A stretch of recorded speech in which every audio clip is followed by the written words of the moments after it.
దేవుని నామమునకు మహిమ కలుగునుగాక.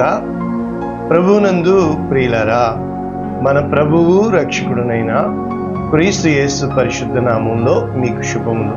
25వ తేదీ సెప్టెంబర్ మాసము 2024 సంవత్సరం. ఈరోజు దేవుడు నీకు ఇస్తున్న వాగ్దానము, నా మాటలు నీ నోట అగ్నిగాను ఈ జనమును కట్టెలుగాను చేసేదను. ఇర్మియా గ్రంథము 5వ అధ్యాయము 14వ వచనం ఏమంటున్నాడు? నా మాటలు నీ నోట అగ్నిగాను ఈ జనులను కట్టెలుగాను చేసేదను. పూర్తి వచనము, కావున సైన్యములకు అధిపతియు దేవుడు నగు యెహోవా ఇలాగు సెలవిచ్చుచున్నాడు, వారు ఈ మాటలు పలికినందున నా వాక్యములు వారిని కాల్చున్నట్లు నీ నోట వాటిని అగ్నిగాను ఈ జనమును కట్టెలుగాను నేను చేసేదను. ఇదే యెహోవాకు. అంటే మనం ఇక్కడ ఏం చూడగలుగుతున్నాం? ప్రజలు పలుకుతున్నారా వ్యతిరేకముగా? ఎవరు పలుకుతున్నారు అని మనము చూసినప్పుడు దేవుని యొక్క వాక్యము 11వ వచనంలో ఇశ్రాయేలు వంశస్థులు, యూదా వంశస్థులు, ఇశ్రాయేల్ వంశస్థులు అంటే ఎఫ్రాయిముని హైలైట్ చేస్తాడు, యూదా అంటే యూదాని బహుగా విశ్వాసఘాతకం చేసి ఉన్నారు. వారు ఏం చేసి ఉన్నారు? వారు పలుకువాడు యెహోవా కాడని, ఆయన లేడని, కీడు మనకు రాదని, ఖడ్గమునైనను కరువునైనను చూడమని, ప్రవక్తలు గాలి మాటలు, ఇక్కడ ఏముంది? గాలి మాటలు పలుకుదురని, ఆజ్ఞ ఇచ్చువాడు వారిలో లేడని, తాము చెప్పినట్లు తమకు కలుగునని చెప్తున్నారు. కనుక ఈ మాటలు చెప్పారన్నమాట. అంటే దేవుడు నియమించుకున్న ప్రవక్త, మనుషులు నియమించుకుని ఏర్పరచుకున్న ప్రవక్త. ఈ వాక్యం నేర్చుకోబోతున్నాం. సంఘాలు కూడా ఎలా ఉంటాయంటే, తనకు తానే కాపరిగా నియమించుకునే సంఘము. ప్రజలు కొంతమంది గుంపు కూడి ఒక కాపరిని ఏర్పరచుకుని ఒక వ్యక్తిని సంఘం పెట్టుకోవడం.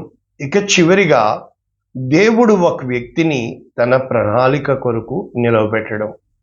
ఇలాగా మనము అనేక విధాలుగా సంఘాలని, ప్రవక్తల్ని, ఈ ప్రవచనాల్ని మనం చూడగలుగుతున్నాం. మీరు అనుదినము వింటున్నారు అని నేను ఆశపడుతున్నాను. అయితే ఇక్కడ మనము వాక్యము Jeremiah chapter 5 verses 14 new living translation, ఇంగ్లీష్లో ఎలా రాశారంటే, దేర్ఫోర్, కాబట్టి, this is what the Lord God of heavens armies says. యెహోవా షబాయోత్ అంటారు, అంటే సైన్యములకు అధిపతియగు యెహోవా ఆకాశమును విశాలపరిచి భూమిని స్థాపించి ఆకాశమును దాని ఉన్న సమస్తమును పరిపాలించు దేవుడు. ఏమని చెప్పబడుతుంది?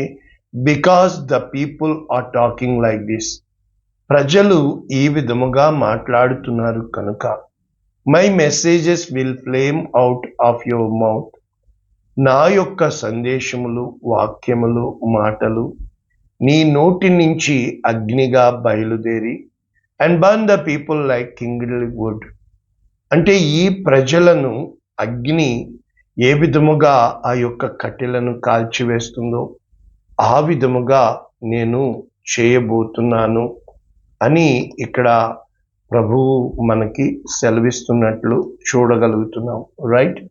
అయితే మనము ఈరోజు నేర్చుకుంటుంది దేవుని నోటి మాట, లేకపోతే దేవుని వాక్యము, వాక్ దానము, వాక్కుని దానంగా చేయడము వాగ్దానం.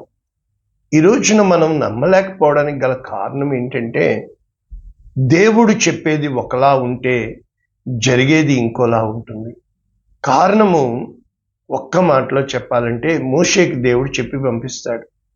ఫరో తన గర్వాన్ని తగ్గించుకుంటాడు, ప్రజల్ని పంపుతాడు, నువ్వు ఈ ప్రజల్ని తీసుకురావాలి. కానీ ఫరో తన్ని తాను హెచ్చించుకొని ఆ కార్యం చేస్తున్నవాడు దేవుడని, దేవునికి గొప్ప ప్రణాళిక ఉందని, అది దేవుని హస్తము ద్వారా జరుగుతున్న కార్యమని తరతరాలు గుర్తెరగాలని మనము గ్రహించలేకపోతూ ఉంటాం. కనుక మనం ఎలా అనుకుంటామంటే చాలా సింపుల్గా మన ఊహల్లో మనమే హీరో, మన ఊహల్లో ప్రజలు ఎవ్వరూ అపోజిషన్ ఉండకూడదు, మన ఊహల్లో మనం అనుకున్నది జరగాల. ముఖ్యంగా మన నోటి మాట చాలా మంది చెప్తారు, నేను చెప్పానంటే అది జరిగి తీరుతుందని. కానీ అది చాలా కష్టం. జీవితంలో నేను చూశాను. అనేక సార్లు కొంతమందికి ప్రార్థించినప్పుడు స్వస్థత జరిగింది, అనేక మందికి జరగల. కాబట్టి నరుడు దేనిని బట్టి కూడా అతిశయించకూడదని. అన్నీ జరగవు, కొన్నే జరుగుతాయి. కానీ దేవుడు అన్నీ చేయగలుగుటకు సామర్థ్యము కలిగిన దేవుడు. మనము వాక్యము లోతుల్లోకి ఈరోజు ఏం నేర్చుకుంటున్నాం? దేవుని నోటి మాట, దేవుని వాక్యము. దేవుని వాక్యము ఏమై ఉంది? ఎందుకు అని అంటే మన జీవితంలో ఎంతో మంది మాటలు విన్నాం కదా.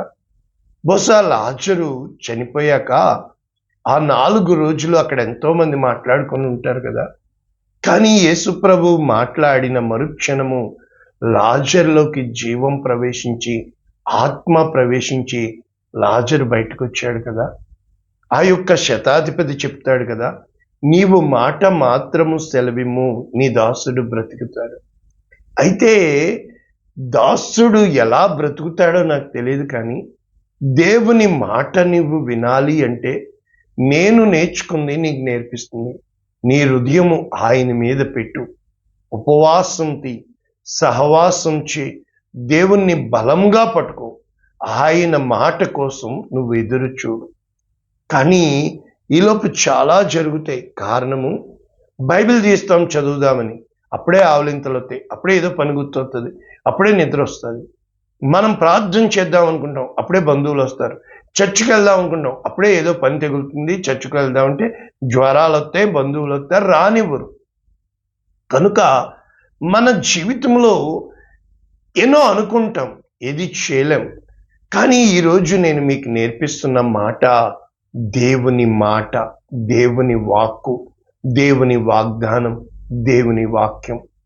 కనుక ఇంకా చెప్పాలంటే దేవుడు చెప్తాడు, మీరు మాటలు సిద్ధపరచుకుని నా యుద్ధకు రండి. మీరు నాతో చెప్పవలసినది ఏమనగా, బలులు అర్పించడానికి రాలేదు కానీ మా పెదవులు అర్పించడానికి, స్తుతియాగం చేయడానికి వచ్చాము అని చెప్పమంటాడు. ఇంకా చెప్పాలి అని అంటే, మనము దేవుని నోటి మాటగా, నీవు పోయి ఫరోకు ఇలాగు చెప్పము, అదేవిధంగా నీవు పోయి ఆహాబుకు ఇలాగు చెప్పము, అదేవిధంగా ఎలీషాతో, ఏలియాతో, ప్రవక్తలతో దేవుడు చెప్తా ఉంటాడు, నువ్వు పోయి ఇలాగు ప్రకటించు. అంటే వీళ్ళు ఏం చేస్తున్నారు? ప్రవక్తకి, యాజకుడికి తేడా ఏంటంటే, ప్రీస్ట్, ప్రాఫిట్. ప్రీస్ట్ దేవుని మాటలు తీసుకొని ప్రజలకి చెప్పేవాడు ప్రాఫిట్, ప్రవక్త. అయితే ప్రజల మాటలు తీసుకుని దేవునికి ప్రార్థించి యాగం చేసేవాడు యాజకుడు. కాబట్టి ఈ ప్రవక్తని దేవుడు ఎలాగ చేశాడు అనేటప్పుడు, ఈ యొక్క నిజంగా బర్నింగ్ ఆ విధంగా జరిగిందా అంటే, ప్రకటన గ్రంథము 11వ అధ్యాయము 5వ వచనంలో ఏముందంటే, ఎవడైనను వారికి హాని చేయ ఉద్దేశించిన ఎడల వారి నోట నుండి అగ్ని బయలువెడలి. మన చిన్నప్పుడు డ్రాగన్ని చూసేవాళ్ళం కదా, అది అని ఊదితే అగ్ని వస్తుంది కదా. యేసు ప్రభువు ఉఫ్ అని వారి మీద ఆ జీవాత్మను, పరిశుద్ధ ఆత్మను నింపినట్లు మనం చూస్తున్నాం. అంటే నీ నోటి నుంచి అగ్ని వస్తుంది. నీ నోటి నుంచి ఆ అగ్ని దేవుని కార్యం చేస్తుందా, ఎదుటోడిని కార్చేస్తుందా? మాట నిజంగా తగలెట్టేస్తూ ఉంటాం కదా. అయితే ఇక్కడ 2 సాక్షుల గురించి చెబుతూ, ఆ యొక్క శత్రువులని దహించి వారు చంపబడుతున్నారంటే, ఆ ప్రకటన గ్రంథం 11వ అధ్యాయం మీరు చదువుకుంటే అక్కడ 2 సాక్షులు వచ్చి దేవుని నామమున ప్రకటిస్తున్నట్లు మనము చూడగలుగుతున్నాం. అదే విధముగా హోషేయ గ్రంథము 6వ అధ్యాయము 5వ వచనంలో దేవుని వాక్యం చేస్తుంది, నేను చేసిన తీర్పులు వెలుగు వలె ప్రకాశించినట్లు. ప్రవక్తల చేత, ప్రవక్త, వక్త, బోధించేవాడు, మాట్లాడేవాడు, స్పీకర్, ప్రసంగి, మాట్లాడేవాడు, బోధించేవాడు, ప్రవక్త అంటే ముందుగా చెప్పేవాడు, జరగబోయేవి అంటే దేవుని మూలముగా పలకబడేవాళ్ళు, స్వమూలముగా పలకబడేవాళ్ళు. అదే విధముగా దేవుని నీతి స్వనీతి. ఈ విధముగా నేను వారిని కొట్టి బద్దలు చేసి ఉన్నాను, నా నోటి మాటల చేత వారిని వధించి ఉన్నాను. చూసారా? అంటే దేవుడు తన నోటి మాటలు ప్రవక్తల పెదవుల మీద ఉంచుతాడు. మనకి తెలుసు కదా, యెషయా, నా పెదవులు అపవిత్రమైనవి, అపవిత్రమైన ప్రజల మధ్య నేనున్నాను అంటాడు. కనుక దేవుని వాక్యం ఏమై ఉంది, అసలు దేవుడు ఏమై ఉన్నాడు? ఉదాహరణకి మలాకి గ్రంథం 3వ అధ్యాయం 2వ వచనం ఇక్కడ రాయబడుతుంది, ఆయన కంసాలి అగ్ని వంటివాడు, చాకలి వాణి సబ్బు వంటివాడు. అంటే దేవుడు ఎంత గొప్ప దేవుడు అంటే మనకి తెలుసు కదా. ఇంత గొప్ప దేవుడు, నీ వాక్యము అగ్ని సుత్తే వంటిది, అది 2 అంచులు గల ఖడ్గం. కనుక ముందు మనము దేవుని వాక్యము అగ్ని వంటిది కదా. ఇర్మియా గ్రంథము 23వ అధ్యాయము 29వ వచనం, నా మాట అగ్ని వంటిది కాదా, బండను బద్దలు కొట్టు సుత్తె వంటిది కాదా. ఇక్కడ దేవుని నోటి మాట ఎటువంటిది అని మనం చూసాము. 1 అగ్ని వంటిది, 2 సుత్తె వంటిది. ఆయన ఎవరు అని చూసాము, కంసాలి అగ్ని వంటివాడు, చాకలి వాణి సబ్బు వంటివాడు. అంటే మురికంతా తీసేసేది బట్టల మీద చాకలి వాణి సబ్బు అయితే, ఆ యొక్క బంగారం మీద మురికంతా, ఆ మస్ట్ అంతా తీసేసేది అగ్ని కొలిమి. ఇక మనం ముందుకెళ్తే ఖడ్గము వంటిది కదా. హెబ్రీయులకు రాసిన పత్రిక 4వ అధ్యాయం 12వ వచనం, దేవుని వాక్యము సజీవమైనదే, లివింగ్ లైఫ్ కలదై 2 అంచులు గల ఎటువంటి ఖడ్గము కంటే వాడి కలిగి. చూసారు, ఖడ్గము వంటిది. కనుక ఏం చేస్తుందంట, ప్రాణ ఆత్మలను, కీళ్లను, మూలుగును విభజించినంత మట్టుకు దూరుచు హృదయము యొక్క తలంపులను, ఆలోచనలను పరిశోధిస్తుంది.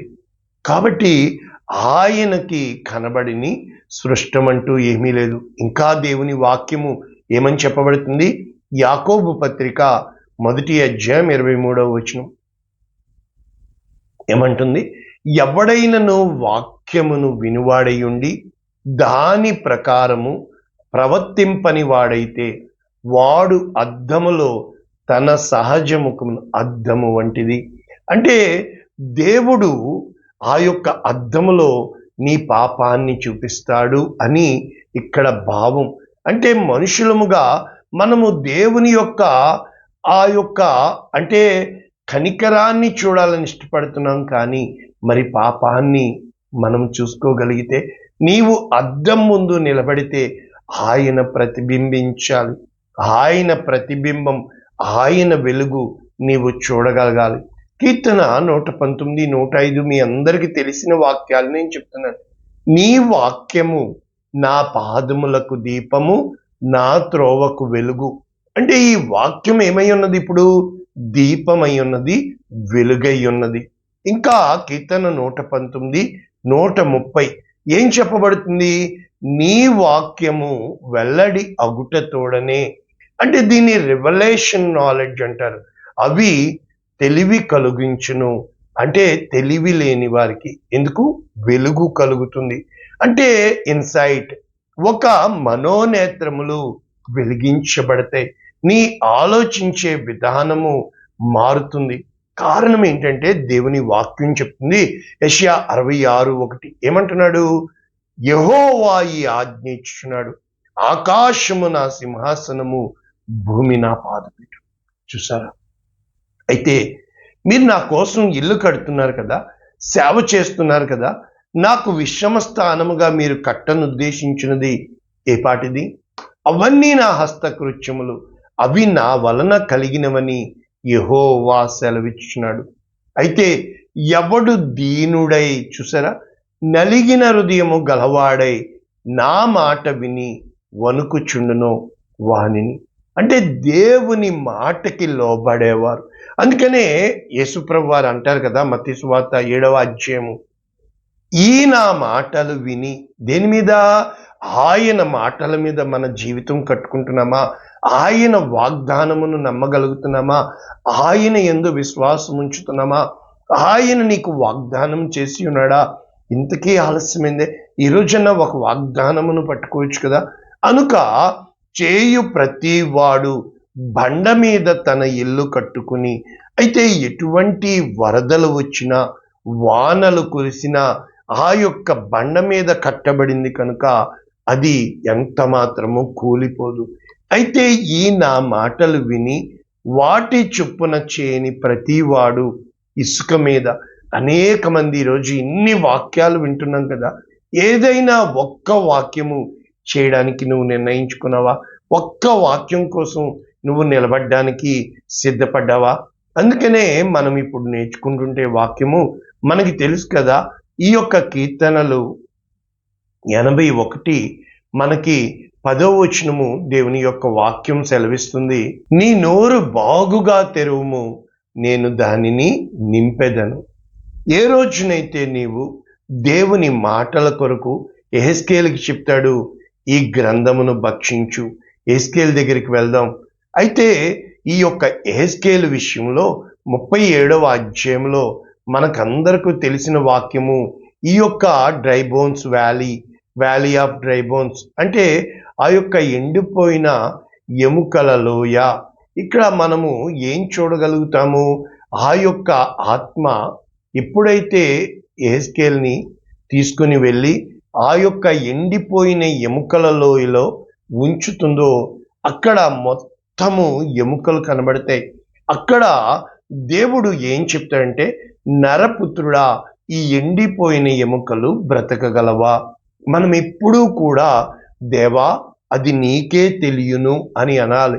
ప్రవక్త అయిన ఆ ప్రకటన గ్రంథం రాసిన యోహాను గారు కూడా అది నీకే తెలియను అంటాడు. మనకి తెలిసినట్లు మనం చెప్పకూడదు. అందుకు ఆయన ప్రవచనం ఎత్తి, ఎండిపోయిన ఈ ఎముకలతో ఇట్లనుము, ఎండిపోయిన ఎముకలారా యెహోవా మాట ఆలకించుడి. అంటే నీ జీవితంలో ఎండిపోయిన స్థితి, నీ జీవితంలో చలారిపోయిన స్థితి, అన్నీ పోగొట్టుకునే స్థితి, అయితే దేవుడు నీతో మాట్లాడుతున్నాడు. ఎండిపోయిన ఎముకలారా, అది ఇశ్రాయేలీల దేశం కోసం. ఈరోజు ఒక్క దేశం ఎంత మందిని కొడుతుంది, చరిత్ర చదివాం, ఈరోజు కల్లారా చూస్తున్నాం. ఆ యొక్క కలరా వచ్చి ఇలా చనిపోయారని చూసాం, కరోనాని చూసాం. మరి ఈ రోజున అన్ని విషయాలు, యుద్ధాలు చూస్తున్నాం, తెగుళ్ళు చూస్తున్నాం, భూకంపాలు చూస్తున్నాం, వరదలు చూస్తున్నాం, అన్నీ దేవుని వాక్యం నెరవేరిందే. ఏమని చెప్తున్నాడు? ఈ ఎముకలకు ప్రభువైన యెహోవా సెలవిచ్చినదేమనగా, మీరు బ్రతుకున్నట్లు జీవాత్మను రప్పిస్తున్నాను అని చెప్పి ఆ ఎముకలకి చర్మము కప్పి నరములనిచ్చి మాంసము పొదిగి ఏం చేస్తున్నాడో చూసారా? అంటే ఎప్పుడైతే జీవాత్మనుంచగా మీరు నేను దేవుడనని, నీ జీవితము నేనున్నానుగా మీకు సాక్ష్యము ఎప్పుడైతే చెప్తావో, ఇప్పుడు దేవుడు ఇచ్చిన ఆజ్ఞ ప్రకారము ఎప్పుడైతే ఈ ప్రవక్త నేను ప్రవచించుచుండగా 7వ వచనం, గడగడమను ధ్వని ఒకటి పుట్టెను, ఎముకలు ఒకదానితో ఒకటి కలుసుకొనెను, నేను చూచుచుండగా నరములు మాంసము వాటి మీదకి వచ్చెను, వాటి పైన చర్మము కప్పెను.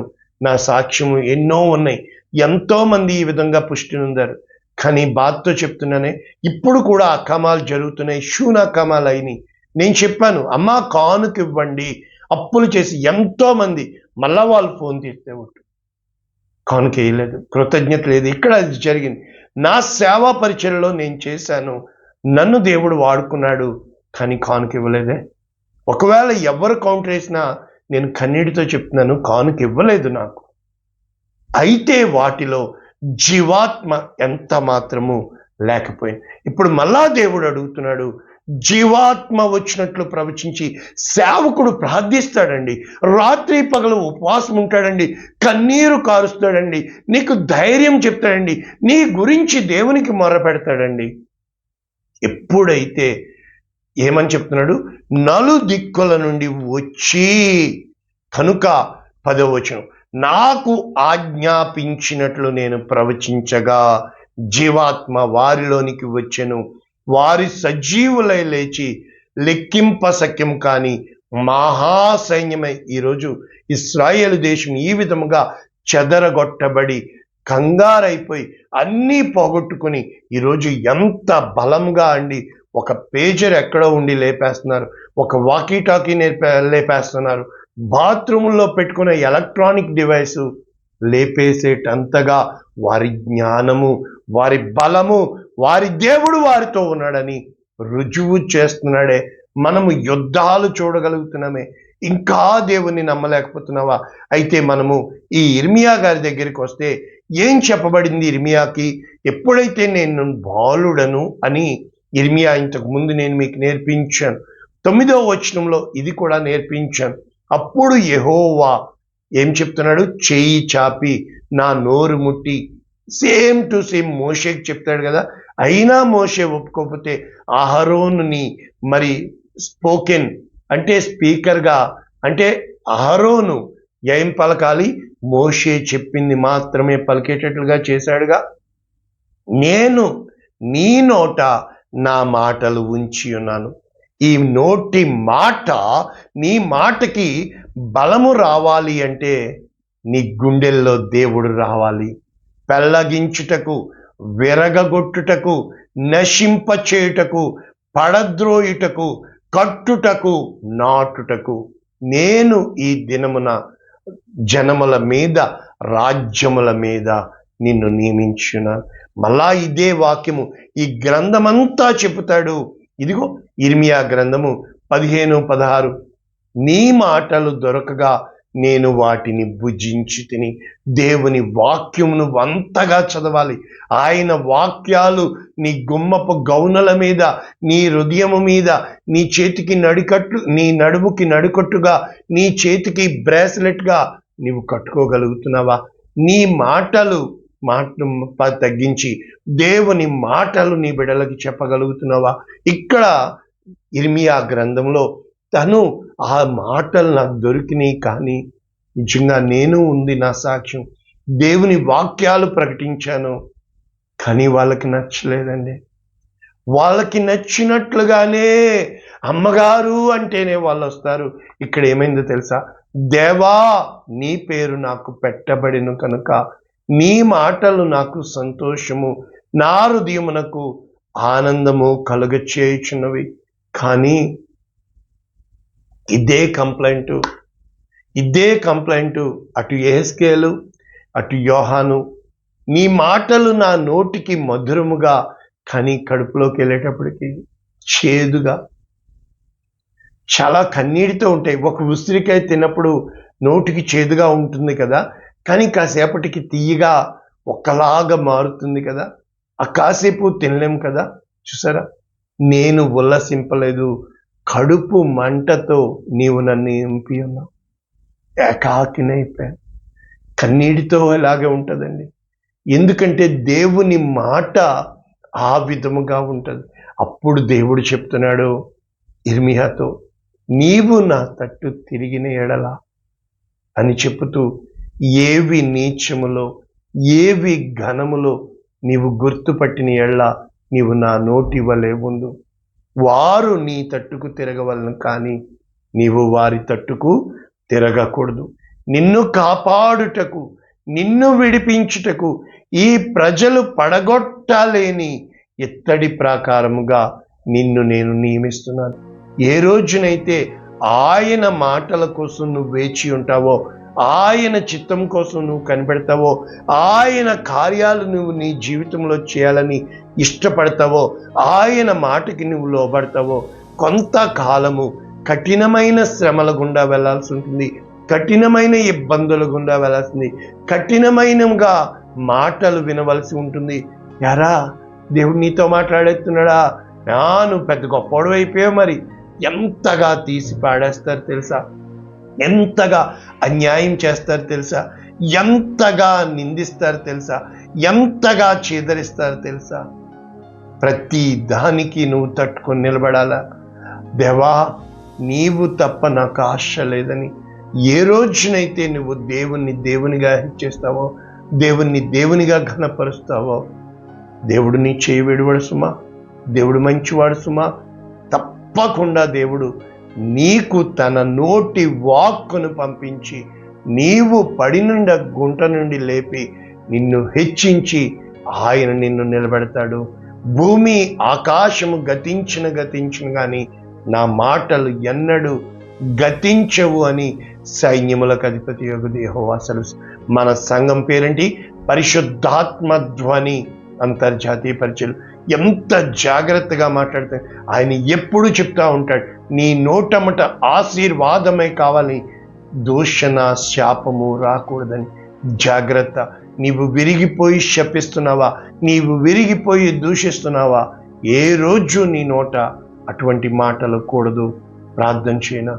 పరిశుద్ధుడా, ప్రేమ కలిగిన తండ్రి, కృప కలిగిన దేవా, ఇదిగో వీరందరినీ నీ నోటి మాటతో వీరిని ఆదరించమని, నీ నోటి మాటతో వీరిలో జీవము కలుగునుగాకని, నీ నోటి మాటతో వీరికి స్వస్థత కలుగునుగాకని, నీ నోటి మాట వీరి కట్లు తెగపడేలాగా యేసు నామమున దీవిస్తున్నాము తండ్రి. ఆమేన్.